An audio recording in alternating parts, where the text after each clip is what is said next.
Next topic पढ़ते हैं जी image characteristics. उस दिन हमने कन्वेक्स मिरर, कनकेव मिरर दोनों से इमेज बनाई थी। आज हम उसकी कैरेक्टरिस्टिक्स पढ़ेंगे कि इमेज का साइज छोटा, बड़ा, उल्टी सीधी इमेज या इमेज जो है वो किस पोजीशन पे बन रही है, सारी कैरेक्टरिस्टिक्स पढ़ते हैं। नंबर 1 कैरेक्टरिस्टिक्स इसकी जो है जी वो है मैग्निफिकेशन। मैग्निफिकेशन क्या है? साइज। एक्चुअली ये हमें बताती है साइज के बारे में। The ratio of size of image to the size of object is called magnification. इस मैग्निफिकेशन को हम लीनियर मैग्निफिकेशन भी कहते हैं। ये हमें क्या बताती है कि इमेज और ऑब्जेक्ट के साइज में क्या कंपैरिजन है। इमेज का साइज बड़ा है या ऑब्जेक्ट का साइज बड़ा है, जो इमेज है वो छोटी है, बड़ी है, उसके साइज के बारे में हम किससे पता चलाते हैं? मैग्निफिकेशन से। इसलिए हमने कहा कि ये रेशियो है size of image to the size of object में। इसको हम किससे रिप्रेजेंट करते हैं? कैपिटल एम से। इसका फॉर्मूला क्या है जी? HI divided by HO। HI height of image, HO height of object. Height मतलब size of image, size of object. इन दोनों का कंपैरिजन हो रहा है, इन दोनों की हम रेशियो ले रहे हैं। रेशियो लेने से हमें पता चलेगा कि इमेज का साइज कितना है।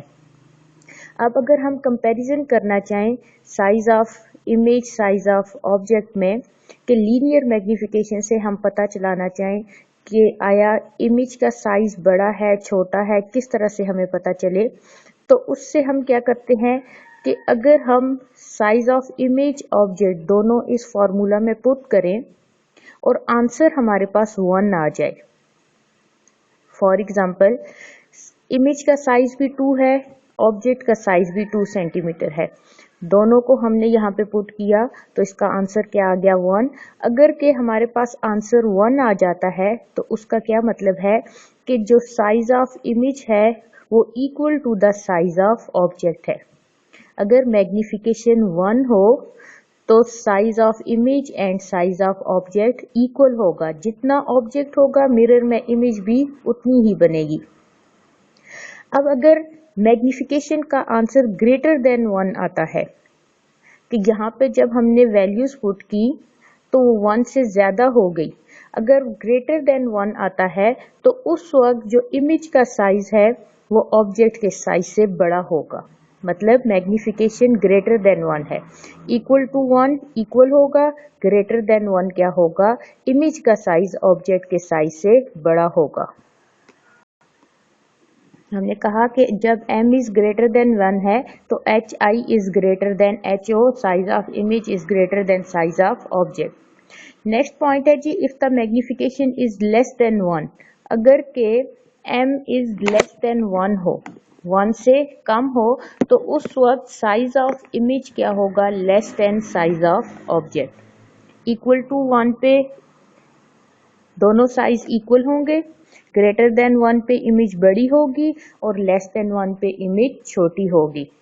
HI is negative for real image and HI is positive for virtual image. Real virtual image आगे हम लोग पढ़ते हैं तो आप लोगों को क्लियर हो जाएगा कि रियल इमेज के लिए जो HI है, साइज क्या है, वो क्या होगा? नेगेटिव होगा, और वर्चुअल इमेज के लिए पॉजिटिव। मैंने आप लोगों को बताया था कि जो रियल इमेज होती है वो उल्टी होती है, उसके उल्टे होने की वजह से उसके साथ नेगेटिव साइन लगेगा। जो वर्चुअल इमेज होती है वो सीधी होती है और उसके सीधे होने की वजह से उसके साइज के साथ प्लस साइन लगेगा। रियल इमेज इन्वर्टेड होती है और जो वर्चुअल इमेज है वो क्या होती है? इरेक्ट होती है। वर्चुअल इमेज अपराइट या इरेक्ट इमेज या वर्चुअल इमेज एक ही बात है। नेक्स्ट जो इसकी कैरेक्टरिस्टिक्स है वो है जी attitude. Attitude of an image shows whether the image is oriented the same way as the object, upright or inverted with respect to the object. Attitude हमें क्या बताता है कि जो इमेज बनी वो with respect to the object उल्टी है या सीधी है, उसने ओरिएंट किया या उसने ओरिएंट नहीं किया। फॉर एग्जाम्पल, मिरर के सामने ये हमने ऑब्जेक्ट रखा, अब इसकी इमेज एक ये बनी, एक इमेज ये बनी। जो इमेज हमारे पास इसकी उल्टी बनी, ओरिएंट हो गई, इस उल्टी इमेज के लिए या इसकी सीधी इमेज को डिस्क्राइब करने के लिए हम क्या कहते हैं, ये इमेज का क्या है, एटीट्यूड है। एटीट्यूड हमें बताता है ये उल्टी है या सीधी है।